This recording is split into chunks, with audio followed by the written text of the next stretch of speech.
Hello, and welcome back to In Review. This episode, we're going to be looking at my top 10 matches of 2025. So, in at number 10, we have Bandido versus Hechicero from Ring of Honor Death Before Dishonor. I remember the first Hechicero match I watched, it was a Rev Pro show. I can't remember the opponent, but I remember how just mind blown I was seeing such a big guy pull off all these beautiful technical moves and then mixing it in with some Lucha Libre. I think Hechicero is very underrated in AEW, and this match 100% proved it. I mean, you could throw anyone into a match with Bandido and they're pretty much going to come out of it looking like a star, but Hechicero, he held up to his own, and this match just delivered to all levels. So in at number 9, we have Mariah May versus Toni Storm at AEW Revolution. What a pay-per-view this was altogether. There's just so many incredible matches, and this match certainly was one of them. The big ending to what was one of the greatest feuds in AEW history, I think, and maybe even my favourite women's feud of all time. But the character development in both women was so well done, I think, and I remember the match to be great too, which is why it's on this list. I don't know if it's too crazy to say, but I'm not fussed on Mariah May. I don't think she's that good of a wrestler. Maybe that was why I was so blown away by this match at the time.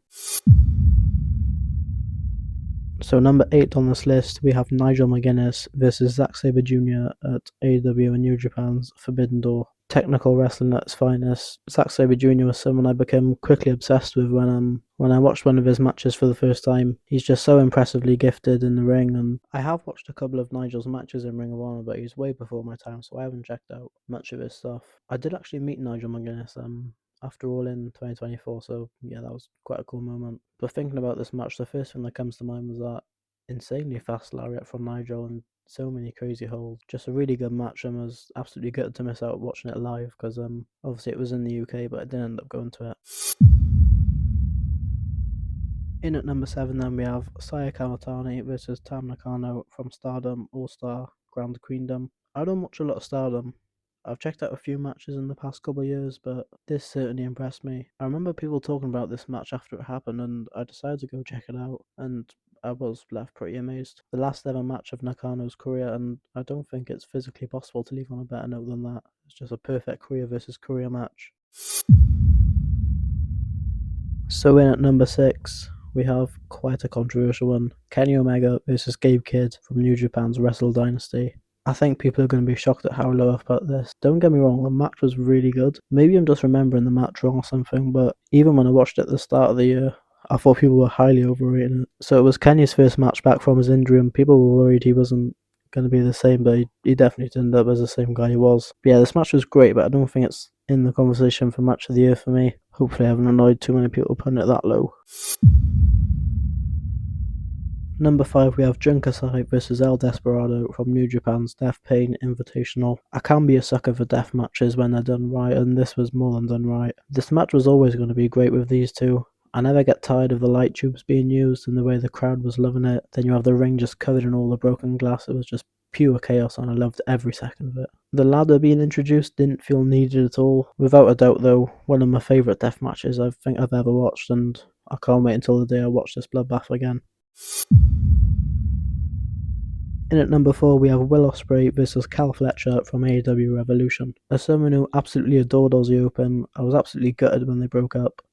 I wasn't sure about it, but I think this match in particular made me see Fletcher as a future face of the business. I mean, don't get me wrong, it's quite hard to not have a good match with Will Ospreay. I mean, even Chris Jericho managed a good match with him. But Fletcher actually looked better than Ospreay throughout the whole match. The emotion that this match created between the two was very well done, and I love that it progressed from a normal steel cage match to a bloody and brutal fight.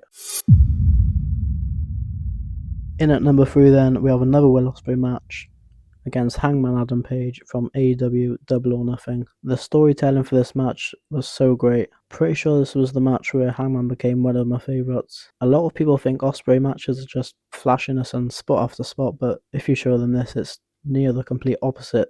The slow storytelling in the ring was just perfect, I think. And then with this match being the start leading up to Hangman dethroning Jon Moxley, it just makes it all that much better. Speaking of that match as well. Number 2, Hangman Adam Page versus Jon Moxley from AEW all in. The build up to this match, I think, was very close to, if not perfect. The emotion you felt before the match even started was high because you didn't know 100% if Hangman was going to win, and then that moment he did, it just made it feel that much special and will always be one of the biggest highs in AEW history. The match itself, though, was incredible. The brutality of it all was just so good to watch. The ending to the match too, Hangman literally hanging Mox over the top rope, it was just so good. Just a perfect match overall.